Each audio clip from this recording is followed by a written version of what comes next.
안녕하세요. 저희는 가족과 함께하는 평생교육이라는 주제를 발표하게 되는 학습이 즐거운 사람들 팀입니다.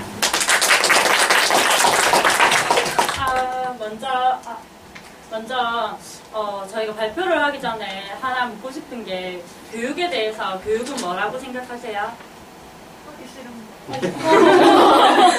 받기 싫은 거. 또 없으세요? 교육은 사람답게 살게 하기 위한 것.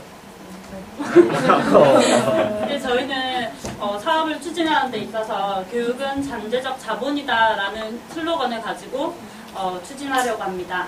저희 사업의 목차를 먼저 설명해드리면, 첫 번째는 왜 지금 가족과 함께하는 평생교육인가인데요.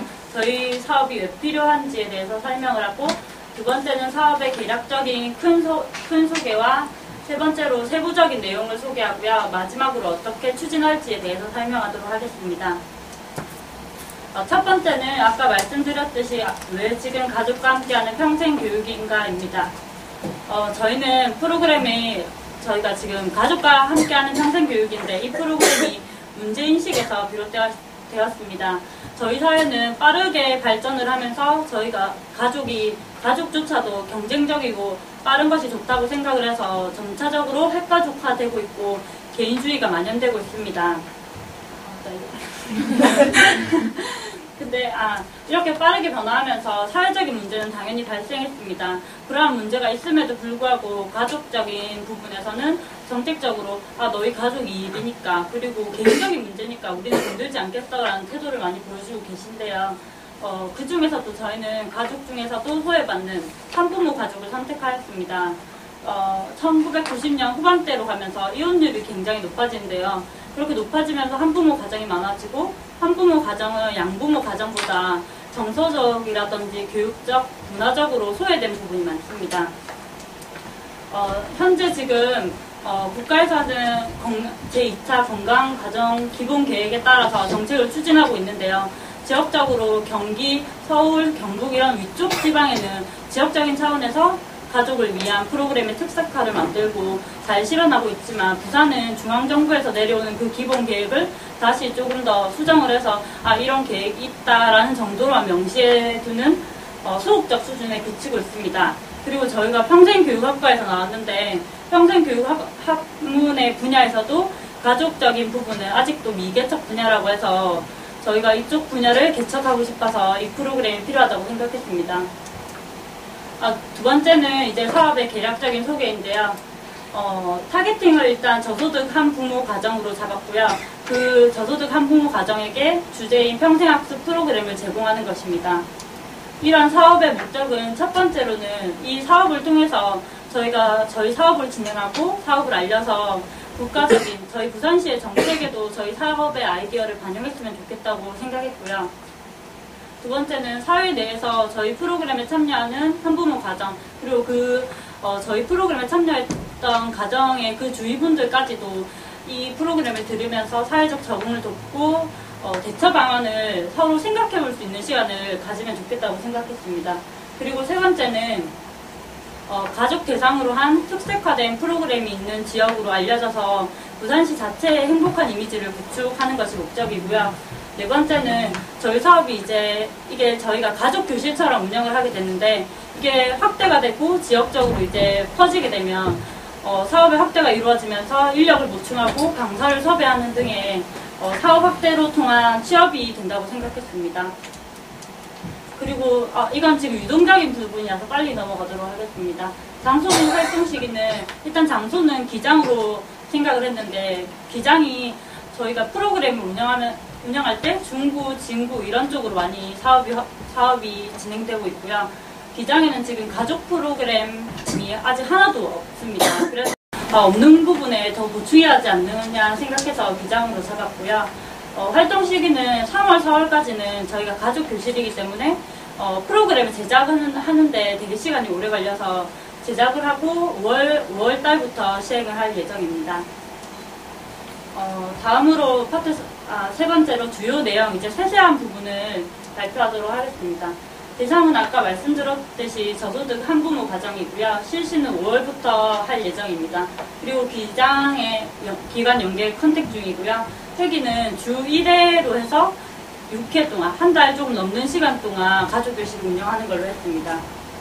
저희 내용은 이론과 실제를 병행한다고 해서 처음에는 사람들의 생각도 묻고 이게 어떤 일인지에 대해서 얘기를 하고 이제 실제적인 부분, 활동을 같이 한다던가 이렇게 하는데 저희 활동 이제 주차별 계획을 세운 걸 말씀드리면 첫 번째는 이제 아무래도 첫 시간이니까 우리 처음 만났어요라는 주제로 프로그램 목적과 강사들을 소개하고요. 그 다음에 도전 99초라고 해서 플러프 넘어가기, 공 넣기 이런 여러 가지 활동을 하면서 사람들끼리 친밀감을 높이도록 하는 수업을 잡았습니다. 그리고 이 얘기에는 내가 보는 너라고 해서 저희 가족끼리 서로를 쳐다보면서 그려주고 그리고 자기가 생각하는 자신의 가족의 장점을 사람들 앞에서 얘기해봄으로써 서로에 대한 애착을 형성하고 자아 존중감을 높일 수 있다고 생각했습니다. 이건 제가 지금 그려온 그림이고요. 3회기에는 우리 가족의 미래라고 해서 행복한 가정이 무엇인지 저희의 생각도 공유하면서 다른 사람들과 이야기도 섞어보고 그리고 그 정확한 구체적인 우리가 생각하는 우리 가정의 미래를 그려보고 글로 표현해보는 시간을 가지도록 했습니다. 이것은 저희 지금 동아리 연기하면서 동아리에서 실제로 이 프로그램을 해본 사진이고요. 네 번째는 가족 티셔츠 만들기. 아까 레인보우 프로그램에서 봤는데 티셔츠를 같이 만들면서 서로 색깔적인 아이들에게 색깔적인 부분도 가르쳐주고 서로 친밀감을 유도할 수 있다고 했고요. 다섯 번째 회기에서는 우리 집 행복 이야기 신문을 만드는 것으로 가족 신문을 만들 수 있는 재료나 그림 같은 건 저희가 쓰되 그 신문에서 행복일기라고 아세요? 행복일기라고 자신한테 있었던 하루 종일 가장 행복한 이야기만 쓰는 것인데 그런 것처럼 우리 가족에 있었던 가장 행복한 이야기 그리고 예전에 정말로 행복했고 앞으로 행복할 이야기를 쓰면서 가족신문을 집에 걸 수 있도록 만드는 시간을 가졌습니다. 그리고 마지막으로 졸업식 시간에는 아무래도 회기별 정리가 필요한 것 같아서 회기당 같이 찍었던 사진이나 이런 영상물로 UGC를 제작해서 보여드리고 아무래도 이런 마무리하는 그 부분이 필요하다고 생각해서 졸업 수료증을 만들어드리고 가족 사진을 증정하는 것으로 회기를 마무리할 생각입니다. 그리고 마지막으로 이 사업을 이제 저희가 내용까지 보여드렸는데 어떻게 추진해 나갈지에 대해서 설명을 해드리면 첫 번째는 문헌 및 자료 검토라고 해서 저희가 아직 학생이기 때문에 이런 학부모 가정을 대한다던가 아니면 이 프로그램을 진행할 때 많은 지식적 부분이 부족한 것 같아서 자료를 많이 보고 이렇게 하고 있고요.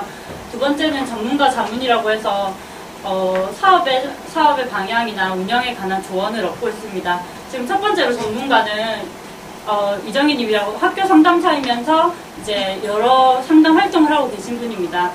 이분을 지금 저희가 활동을 할 때 사람들을 어떻게 대해야 되는지 어떤 부분을 주의해야 하는지에 대해서 설명을 듣고 있고요.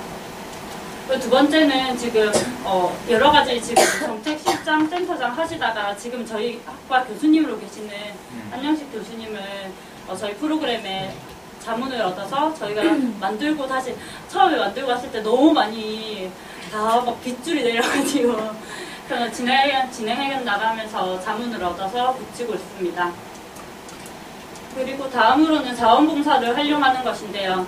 저희가 팀원이 3명이라서 모든 걸 강사를 하고 그 사람들을 도와주는 게 아직은 부족한 것 같아서 이 두 동아리를 지금 섭외했는데요. 하나는 상담 동아리 I2I라고 해서 상담을 매주 이렇게 스터디도 하고 활동도 하는 동아리를 컨택해서 지금 저희를 도와주기로 자원봉사로 도와주기로 했고 교육 프로그램 개발 동아리도 제가 있었던 동아리인데 그 동아리에서 같이 이제 프로그램을 만들고 그 제작하는 걸 돕기로 했습니다. 그리고 운영은 지금 저희가 제작 및 섭외 중이고요.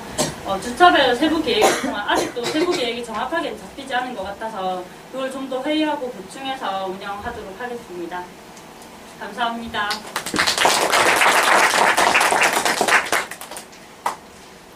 질문 있으십니까? 이게 아까 실수했잖아요. 그래서 있습니다. 저기 한 번 할 때 그러면 몇 가족이 모여서 하는 건가요? 네, 저희는 5팀 정도 생각했는데 한부모 가정에 5팀을 모아서 저희가 같이 강의처럼 서로 같이 하는 활동을 같이 하는 것입니다. 하게 되면은 그 5가족이 어떤 그 특정 시간에 모이기가 생각만큼은 쉽지 않을 것 같긴 한데. 저희도 그 부분을 생각해봤는데 아무래도 기간 연계가 되면 기관에는 저희 지금 가족 프로그램이 없어서 그렇지 기장 내 자원봉사센터도 있고 그 평생교육 시설 운영하는 곳이 많아서 그쪽으로 컨택을 해볼 생각입니다. 그렇게 하더라도 만약에 A 가족, B 가족인데 그 한부모 가정 같은 경우는 보통 그 부모님들이 그 직장을 다니시든 아니면 또 이게 야간이든 아니면 휴일이든 일을 하실 가능성이 좀 높기 때문에 5가족이 동일 시간 내에 이렇게 한 6회 정도 지속적으로 모이기가 생각만큼은 쉽지 않을 것 같아요. 저희도 그 부분이 아무래도 일을 하시거나 바쁘시기 때문에 걱정을 했는데 그래서 금요일 저녁이나 토요일로 이렇게 생각을 하고 있고요. 혹시나 이렇게 오시다가 못 오시게 되면 저희 지금 자원봉사 상담 동아리에서 자원봉사 한다고 했는데 그 봉사하는 학생들이 고학년으로 이루어져서 그 고학년 학생들이 그 부모님을 대신해서 같이 활동을 진행할 수 있도록 할 예정입니다. 아니면은 하나의 그 방법으로 한 번 정도를 뭐 시간이 맞으면 합숙을 한번 할 수 있는. 네, 고려해보도록 하겠습니다. 이게 저도 그 이혼 관련 연구를 해봤는데 이게 굉장히 어렵습니다. 우리 문화에 아직까지 이혼이 비율이 증가하고 있다고 하지만 학교에서 요즘에는 이게 가정환경 조사서 이런 거 할 때 이혼했느냐 이런 것도 못 물어보게 돼 있거든요. 그래서 보통 보면 다 이렇게 우리가 진정을 하고 알 수는 있지만 말 안 합니다, 아이들도. 집에서 하면 엄마가 다 이게 그냥 동그라미 실제와 다르게 치고 사람을 모으는 게 제가 보기에는 여기서 관건일 것 같아요. 굉장히 아마 힘들 거라고 생각하고 우리가 보통 연구 목적으로 사례를 해도 모으기가 힘들어요. 그래서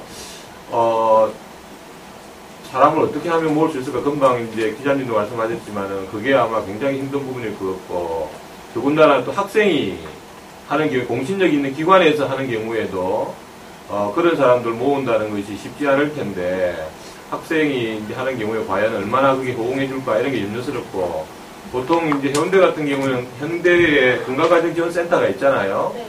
물론 이제 그 기장 같은 경우에는 해운대하고 좀 떨어져서 아마 조금 이렇게 그래서 일부러 그 지역을 택한 것처럼 보이는데 그렇다 하더라도 그런 것들은 예를 들면 건강가정지원센터나 이쪽에서 해야 될 사업이지 학생이 이런 사업의 일환으로 수행하기에는 너무 벅찬 과제가 아닐까 이런 생각 드는데 어떻게 생각하십니까? 저희는 처음에 되게 걱정을 많이 했던 부분이 기관 섭외가 될까 아니면 사람들을 모아질까라는 걱정을 했었는데 운영을 할 때 저희가 의심하면 안 된다고 저희는 생각했거든요. 저희가 만약에 의심을 하기 시작하고 이 프로그램을 하면 자원가가 자신감이 없고 저희가 말할 때도 떳떳지 못한 것 같아서 그 부분은 솔직히 아예 확신을 가지고 시작했던 부분이고요.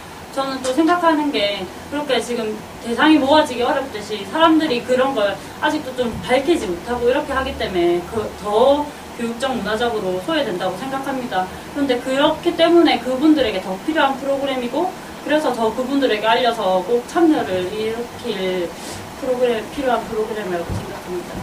그래서 이제 의혹은 충분히 읽을 수 있고 이제 한데 이야기처럼 이게 우리 전문 용어로 이게 안면 타당도라 그러는데 저기에 가면 내가 도움을 받을 수 있겠구나 이런 어떤 확신이라든가 이런 게 있을 때 혹시라도 위험 부담을 좀 안고 갈 수 있는데 이게 야이하게 생긴 학생이 와가지고 우리를 돕겠다고 와서 이제 이렇게 하면은 우리가 이제 카운슬링을 해도 할아버지나 이런 분들은 젊은 사람한테 안 와요. 네가 뭐 인생을 안다고 내한테 와서 산다고 이렇게 잘 안 오거든요. 그런 것처럼 더군다나 이게 이 젊은 사람이 더군다나 이렇게 힘든 이게 한부모 가정에 대개의 경우에 아빠가 아니고 엄마인 경우가 있죠. 대체적으로 봤을 때는.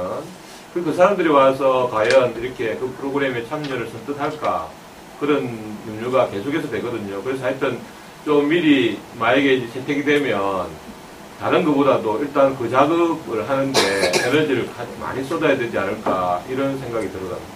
네, 알겠습니다. 홍 박사님.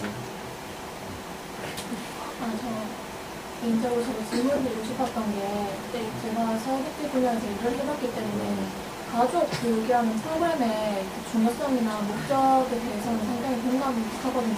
그런 프로그램이 반드시 있어야 문제가 있거나 아니면 장기적인 문제가 있는 가정에게 분명히 좀 더 해결책이 되고 좋은 영향이 있을 거라는 생각이 저도 확실히 드는데 말씀하신 것처럼 그 가정을 컨택을 할 때 공신력이 있는 센터를 같이 이렇게 접촉을 하시다든지 하실 거잖아요. 계획은 뭐 헌규모 가정지원센터라든지 아니면 또 여러 가지 센터에 계획을 하실 건데 그 프로그램을 직접 운영을 하실 거죠.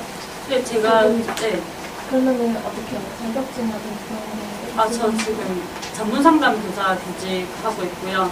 저희 평생 교육사를 같이 하면서 저희 과에 지금 아까 교육개발 동아리나 상담 그 동아리에 레크레이션 자격증 가지고 있는 친구들이 많아서 그 친구들도 같이 활용할 생각입니다.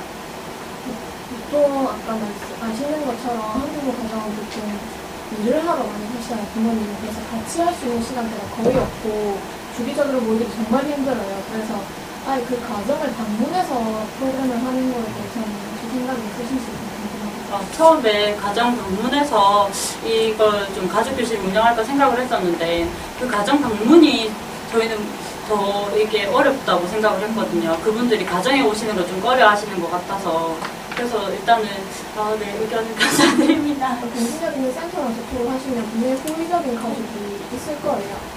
좀 잘 발견하셔서 프로그램을 좀 원활하게 진행될 수 있도록 알아보겠습니다. 감사합니다.